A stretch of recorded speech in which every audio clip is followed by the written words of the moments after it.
आप लोगों का हमारे नए वीडियो में।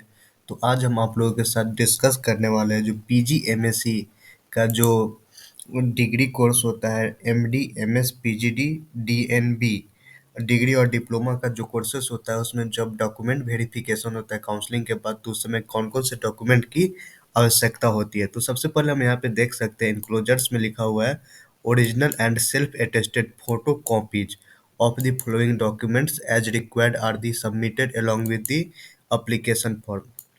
मतलब यहाँ पे आप देख सकते हो original and self attested photo copy, मतलब जितना भी ये जो यहाँ पे लिस्ट में दिया गया है उस सबका फोटो कॉपी और उस पर सेल्फ अटेस्टेड करके अपना नाम लिखा होना चाहिए। ये डॉक्यूमेंट आपको काम देगा डॉक्यूमेंट वेरिफिकेशन के टाइम पे।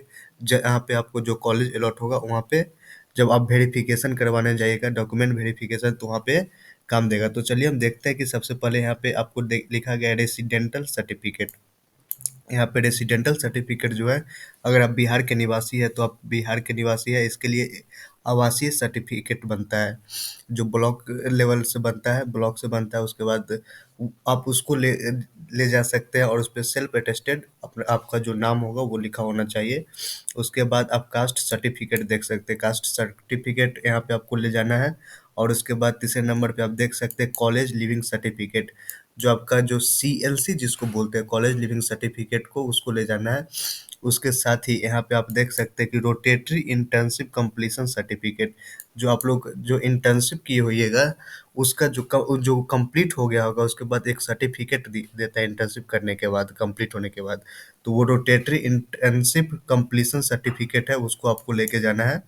उसके साथ ही आपको एमबीबीएस पासिंग सर्टिफिकेट, जब आप एमबीबीएस जब कंप्लीट की करते हैं तो उस पे वहाँ पे आपको एक पासिंग सर्टिफिकेट मिलता है, उसको भी आपको लेके जाना है।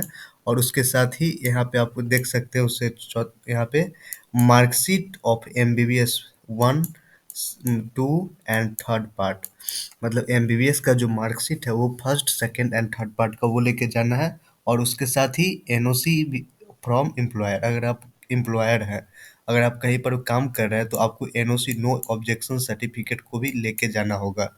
उसके साथ ही अब अगला देखते हैं आगे क्या है। तो आगे मेडिकल रजिस्ट्रेशन सर्टिफिकेट, जब आप मेडिकल का रजिस्ट्रेशन जब किए होइएगा उस समय जो सर्टिफिकेट मिला होगा, तो मेडिकल रजिस्ट्रेशन सर्टिफिकेट भी आपको लेके जाना है।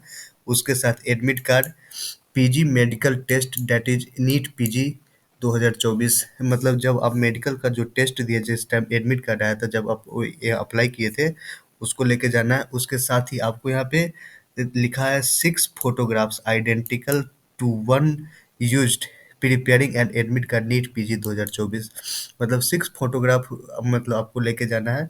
उसके साथ यहाँ पे लिखा हुआ है any other certificate in support of eligibility as required and mentioned in the prospectus of PG MSc 2024 available on the website.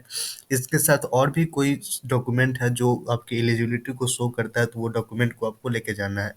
आपको नीट पीजी से रिलेटेड या यूजी एमएससी या किसी से भी रिलेटेड किसी प्रकार का कोई भी प्रॉब्लम हो तो आप हमारे कमेंट सेक्शन में बोल सकते हैं, तो आप हमसे इंस्टा पे पर्सनली कनेक्ट करके हमसे पूछ सकते हैं, क्योंकि अपने इंस्टा का जो आईडी है और उसका जो यूजर नेम है अपने कमेंट सेक्शन और डिस्क्रिप्शन बॉक्स दोनों में दे देंगे। तब तक के हमारे वीडियो देखने के लिए धन्यवाद।